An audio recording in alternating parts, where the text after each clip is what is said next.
to the next topic, which is also critical when we talk about the manufacturing, because as I was discussing before the lunch also, Mr. Chandamoli, that manufacturing companies typically have a lot of distributed facilities. In fact, it's one of our partner out of Hong Kong. He has got five factories. One is in Shenzhen, another is Hong Kong, one is Malaysia, another is in Mexico. Right? So the challenge is when we're dealing with the distributed manufacturing kind of scenario, supply chain becomes sometimes a bottleneck, but at the same time could also help organization to quickly recover when they have the distributed manufacturing. So our next topic is pretty much addressing those areas where we talk about connected logistics and manufacturing processes. And we got a two speaker from DHL joining us from Singapore both. Justin, who is the head of innovation. And if I'm not wrong, he just joined in like 2 months or 2 months back in DHL, but he brings in like extensive 20 odd years of experience in working in the technology companies, innovation. And if I'm not wrong, he also is an angel investor in a lot of innovation initiative. And he's joined by his colleague, Payal Gupta. She is a data scientist at DHL. Again, I was seeing her profile that she holds a couple of patents also in building up IoT solutions for predictive maintenance. So without taking much of time, I think the session will be very interesting. So they will both orchestrate and coordinate with some of the thought processes, and I'm guessing some demos. With that, I would like to invite both of you guys on the virtual stage. Let me give a round of clap for you here. Over to you both. Yeah, thank you so much. And you can hear me okay? Yep, can hear well. Great. So I think what I'll do is I'll share my screen, and we'll just make sure that you guys can see that okay. And yep, works well. Let me know that you can see the presentation going. Is that all right? Yep, works well. Yeah. Okay, great. Yes, well, so thank you for having us again today, and we're looking forward to sharing a few of our insights and some of the things that we've been doing at DHL. I guess our presentation today is not necessarily really discussing, I guess, some of the kind of impacts and things that you were just discussing in terms of how COVID is kind of driving some of this technology even further into the future. But instead, we were just going to talk, I guess, a little bit about the kind of work that we do and the way that we're kind of moving this type of technology into, I guess, the next generation of things as well. So again, with me is my colleague Payal. So Payal Gupta is going to be also providing us with a presentation. So we're just going to give you a bit of variety. I'll start with a bit of an introductory presentation, and that'll lead into some examples that Payal is going to share with us. So just to begin with, now this video might be a little choppy on your end, but hopefully you can see that this is the Singapore port, the old port, and the way that things are kind of operating in this space. So it's just interesting having a look at this. This is a time-lapse video that I actually took here in Singapore from the Temasek Tower. It's probably almost 10 years ago. And what I think is quite interesting to think about this video is that in 10 years, there's not really been that much change in the way that these ports operate, or like, you know, it's kind of shipping and logistics and all of this. And what's also interesting is if you have a look at this with a little bit more detail, you'll see that, you know, these cranes that are moving back and forth, sometimes they're kind of bumping up into each other. Other times, if you look in the kind of far right-hand corner, there's actually a couple cranes that pretty much don't move because they're kind of stuck in a corner between the trucks coming through and everything else. So when you look at a very complex situation like this, it's very difficult to say with any, you know, with just our human brain trying to evaluate this, you know, what can we do to improve this situation? How can we actually make this a more efficient process? You speak to the people that are a part of these processes, you know, the people that are driving the cranes and running the trucks, but, you know, that just gives you a certain level of insight as well. So when we start applying things like data science to these types of problems, we start gathering data, it really does kind of transform the way that we could do things. And that really kind of drives to, I guess, what I call practical innovation. And the way that we define innovation is we just simply call that change that adds value, right? So in this particular context, I was working on a project with this many years ago. And instead of kind of going through, I guess, the normal process, what we did was we took one of these cranes, put a whole bunch of sensors all over it, and just recorded data for 8 weeks. From that data, we were able to see the starts and the stops and the delays and the inefficiency, and be able to make improvements in that respect. And so I think, that's really the power of practical application of advanced analytics and data science, is in actually making these things possible. And when you think about what's happening in the world around us, this is just kind of a general overview of pretty much you can't think of a single industry that is not being impacted or affected by data, by the things that are happening with machine learning, artificial intelligence, and all the other things that are a part of the transformation that we're seeing in the world around us. And I think that this has even just it's been further amplified by the impacts of COVID and the environment that we're in now. I think as our previous speaker was discussing as well, you see that how improvements using technology can lead to very big gains in terms of the benefits. So for example, using a collaborative robot in the context of supply chain, or in the context of helping to assist people work, sometimes that can really lead to some great benefits. One of the big challenges that comes from that is the ability to scale, however. So when we look at different types of technologies, what I usually like to do is kind of look at this and kind of divide it into two different groups. One, which is about, I guess, what we would call shallow learning, and another one which is about deep learning. So if we look at shallow learning, these are the type of things that you would see that I guess at this stage are relatively standard in different parts of our industry. You see things like expert systems and predictive systems being a part of that, recommender systems that are looking at data and being able to find those types of correlations. But then you kind of look now towards the deep learning piece. We're starting to look into how machine learning and computer vision and all these type of things are actually able to impact the world around us. For example, in the area of collaborative robotics. So when you think about collaborative robotics, as an example, I'm just showing you here one demonstration that we've been doing, and all the kind of technology that goes into that. So what you're seeing here is this picking robot, and looking at it's doing 400 units per hour. And now we're kind of moving it towards 600. And there's all different types of, I guess, data science, the analytics, and the kind of processes that are alongside that to make these things possible. And when you look at this, it's great to see it as an example. I think that the big challenge is making this scalable. Make this scalable to the point where you're achieving these type of efficiencies across your entire supply chain.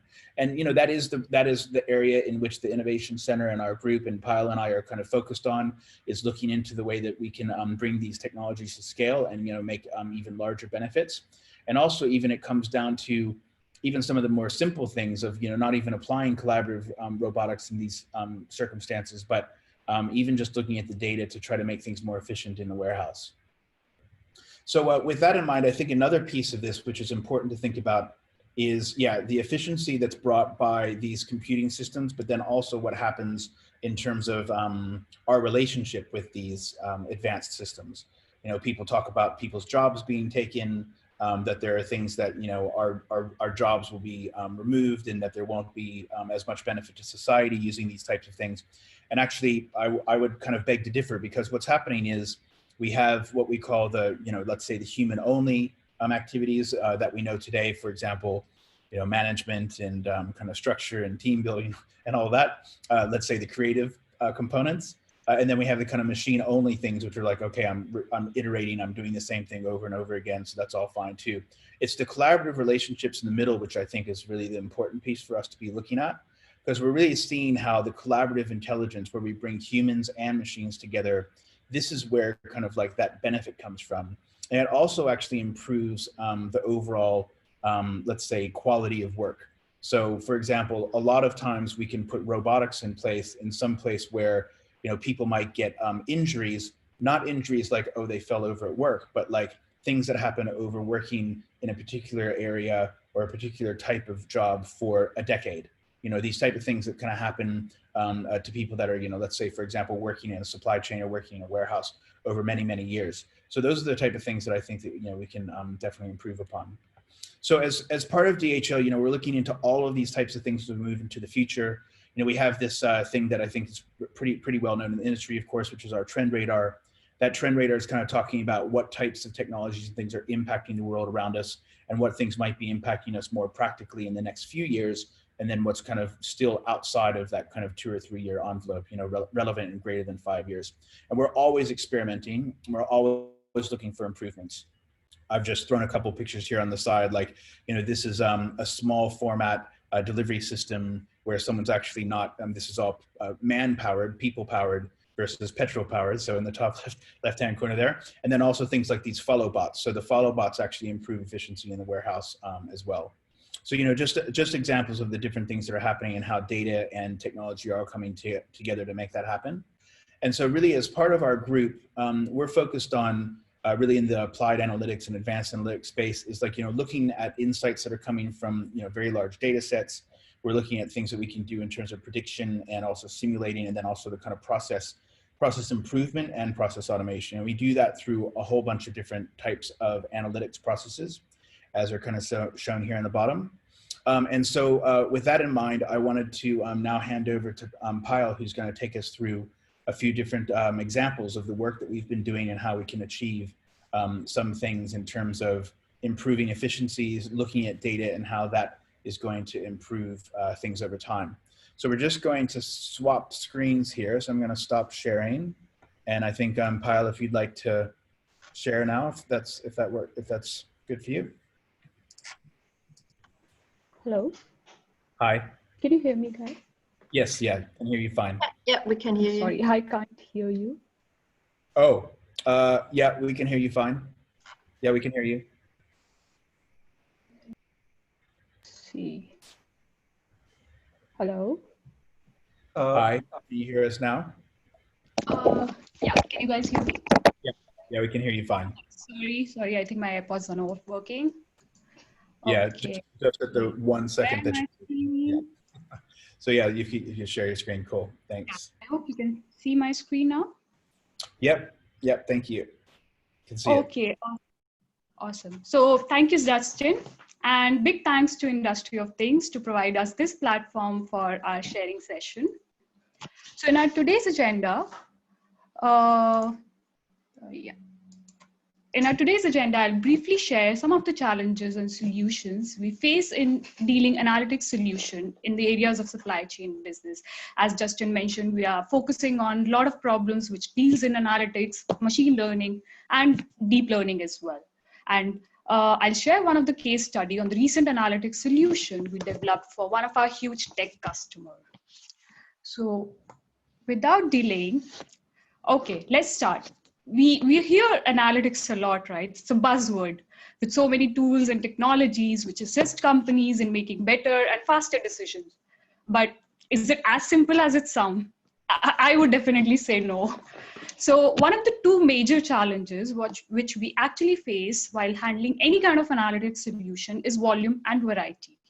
In supply chain business, in terms of volumes, I can say every second, approximately 2,300 parcels are shipped globally. That means like 22 parcels per person per year. So what that means in terms of data. So this means like millions of shipments are tracked daily from origin to destination with information like content, weight, size, location, route, etc. for each of these individual shipments for across a number of networks. Now let's come to the variety. So one factor which leads to the variety are the different types of operations we have in the supply chain business. So if I just talk about warehousing, we have receiving orders which comes from the suppliers to the warehouse. Then inside the warehouse, we have picking, packing, and shipping of the orders, which goes from warehouse to the customer locations. And all these different type of operations leads to different forms of data. So this data could be structured as we see in the form of SQL or semi-structured or unstructured data. And all these data are stored in different kinds of platforms. So we have to deal with all these different platforms when we combine all these data to form an analytics solution. These platforms could be transport management system, where we actually look at the route planning of all these transportation of the goods, or the last mile delivery to track and trace of all these goods. Or we can have a warehouse management system where we actually have data at the item level for each of the shipment, or the order details, which includes cost, where the order is going and where it is being shipped to, etc., etc., etc. So this all happens in one warehouse, and we have like millions of warehouse to deal with. So this is how a typical warehouse looks like if somebody has not seen it. So even I have seen like IKEA warehouse. So to have maximum space efficiency, storage are actually in the form of racking system that makes it possible to use the maximum available floor and vertical spaces in the warehouse. Items, as we call as SKUs, are stored inside the bins or pallets depending on the shape and size of the items. And there is a dedicated area for picking, packing, and dispatch, which is also called as the outbound station. So all sound pretty complex, right? And this actually arises with so many questions we deal with. So some of the typical questions we actually handle in our daily lives are we stocking the right amount in the, are we stocking the right inventory at the right warehouse? Or if yes, can we optimize this inventory to accommodate more stocks? And do we have any non-moving stocks? Or are the current warehouses located on the right location based on the order densities? So we at DHL Advanced Analytics try to answer all these questions and develop solutions such as demand forecasting to forecast forecasted orders or items that can be that can lead to efficient networking of the supply chain business, or the last mile delivery optimization, or inventory diagnostic, or warehouse placement optimization to have the right SKUs at the right warehouse.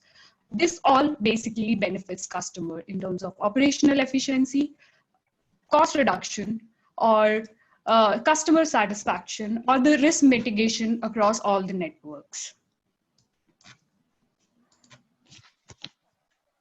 So let's dive into the case study.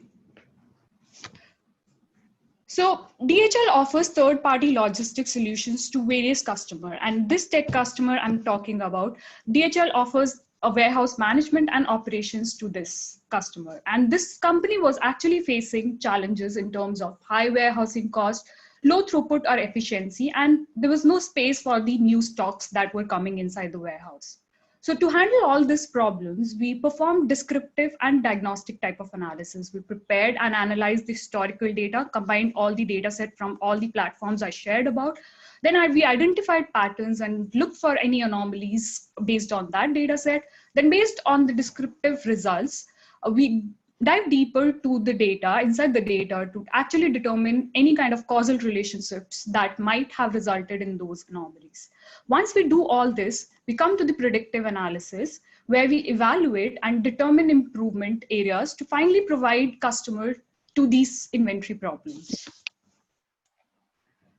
So we started with dead stock analysis, which is a typical analytics problem we perform every time. And one of the major identified reasons we actually looked for the high warehousing cost and constrained spaces, that was presence of the dead stocks. So we identified those dead stocks. But now the big question arises, should we scrap all these dead stocks? Or what if we can actually use these stocks somewhere else? So we further classify these items based on the possibility of scrapping or relocation possibilities. So we classify these items into further three categories, which were APAC dead stock, which were not active in whole of the APAC region. That means we can scrap those items. And this leads to actually directly to dollar cost saving. There were two other categories, which were warehouse dead stocks and country dead stocks. So these are those stocks which are not active in those particular warehouses or country, but those were active in other countries. So we have the possibility to actually relocate it to the other warehouses and make them use. So once we identify those dead stock, this is just one step of the problem. Operation needs to know where to act on to get the most impact, right? So we derive these actions based on these dead stock by prioritizing items based on their cost and volume. So the solution we target is high cost, high volume first. So these are the items shown, which is above the reference line. Those are the items that need to be targeted first, and so on. And once we performed this operation, we were actually able to save approximately $8,500 US monthly in terms of storage costs. That was a huge improvement in terms of warehousing cost, and we did improve on the location accommodation for the new stocks. So this was one part of the problem. So next task was to improve the operational efficiency or to enhance the productivity of the warehouse operation. And one such operation is actually order picking and placing, which takes the most of the time of an operational guy inside the warehouse. So our idea was to place the frequent ordered items close to the picking and outbound locations. So without wasting time, let me share my dashboard. Just give me a moment. So this is the live dashboard we prepared for the customers. So as you can see on the right hand side, inside the APAC region, we had 5 countries to focus on. And then we have multiple depots in those countries. So as you look on the chart, so in this part of the analysis, we prioritize items based on 4 priorities.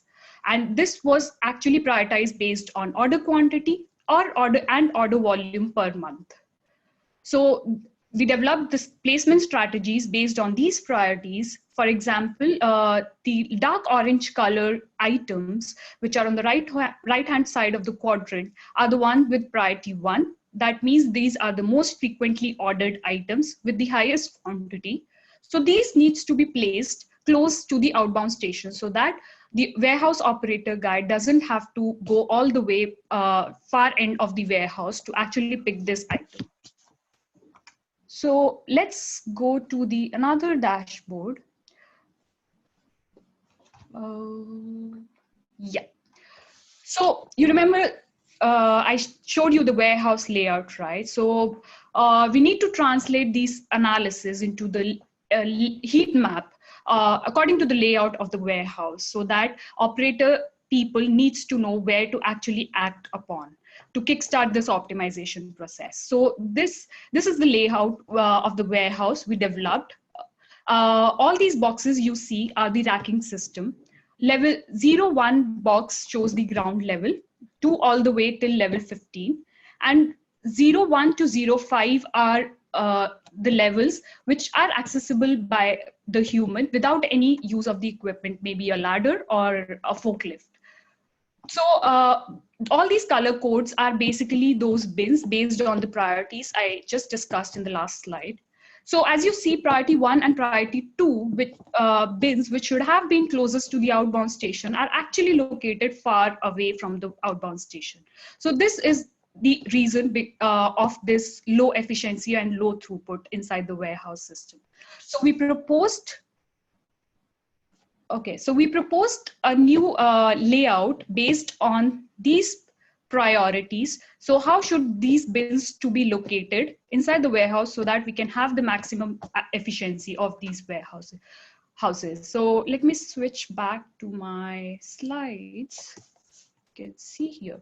So what was the key idea here? So key idea was keep the priority 1 items or bins as close as possible to the outbound station and as accessible to the human without any use of any equipment, which I mentioned, ladder or forklift. So that will save our maximum time. And similarly for priority 2, we make it accessible, but we can increase a little bit of distance from the outbound station. So as left items or left bins are priority 3 and priority 4, which we can keep it far behind the outbound station and or on the above levels. So what was the impact of this proposed solution we had? So in the current scenario, for the number of orders inside this typical warehouse, 83 man hours were taken actually to fulfill all these orders daily. And as per our calculation, the proposed warehouse system will take approximately 59 man hours. That will be a saving of 29%, which will come out to be 24 man hours. So this is a huge improvement. Or I also say that a similar business case study we did, which showed that on an average, a warehouse operator walks around 14 kilometers daily for an order picking. If we extrapolate this study to our analysis, it would mean we would save around 1.4 kilometer per person daily. And this is like a huge improvement in terms of efficiency and reducing the operational strain. So this is one typical business problem, and this is one of the common business problem inside the warehouse or logistic management system we come across.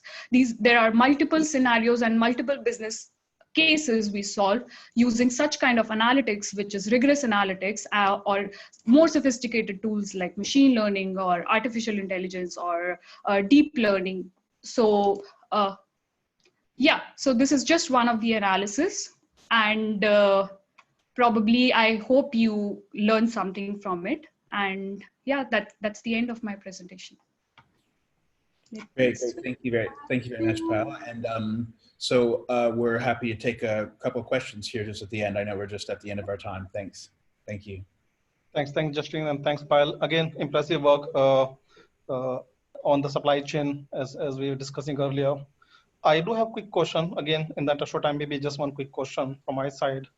Not into the AI ML algorithms, but a little different bit from the business side of it. Because when I discuss with my customers as well as partners, and when we talk about all those Industry 4.0 projects, when we have to connect and capture all this data from different systems, different machines, data security, data privacy always comes in the discussion.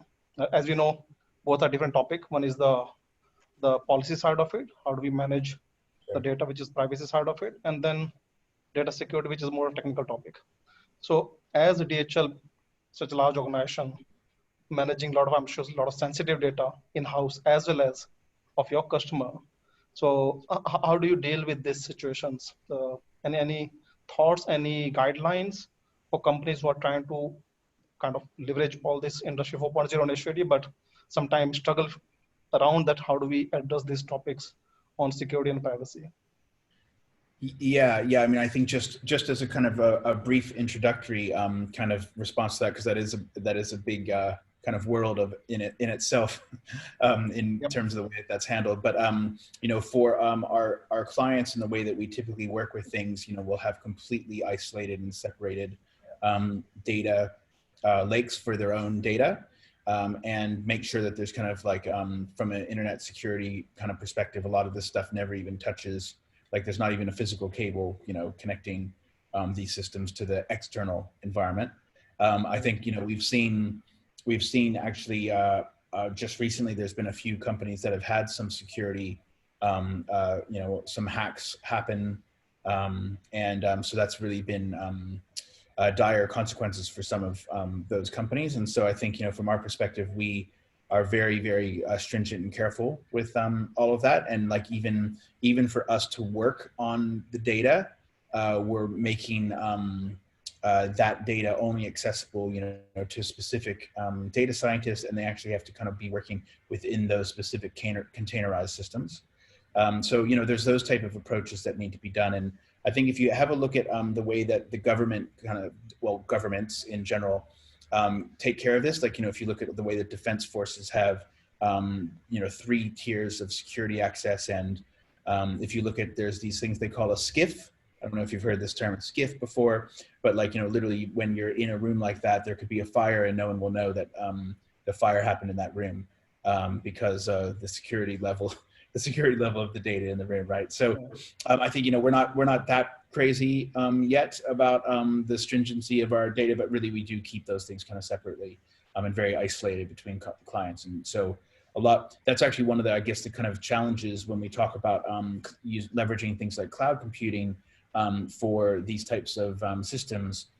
We approach that very carefully and kind of really only work with companies and partners that are able to provide that level of access to data. And in many respects, we're still continuing to contain the data outside of, you know, the internet as a whole. Yeah. Sure. Thanks for sharing the insights. Again, personally, in my organization also, we deal cybersecurity very sensitively as one of the key focus area. As I rightly said, each solution also depends on the complexity of the solution. For example, if I'm talking about an oil and gas plant or their ICSD system security versus maybe a consumer product, both does need security, but the level of security may be different and it comes to the cost. So we are also personally involved with some of the initiative with CSA in Singapore, IMDA. So maybe we'll happy to have a chat sometime. Again, in the interest of time, just to keeping an eye on the watch here. So once more, thanks Justin and Payal both for sharing the insight, and hope when things gets a bit normal, we'll try to catch up sometime over drinks. I'm based out of Singapore. So, Absolutely. and that's what the participant, if you have any questions, please drop into the chat window. I'm sure both the speaker will stay some more time with us and can answer some of those questions in the chat as well. Thanks, Justin and Payal again. Thank you very much. Have a good rest of the conference. Thanks. Thank you so much. Thank you. Okay, so now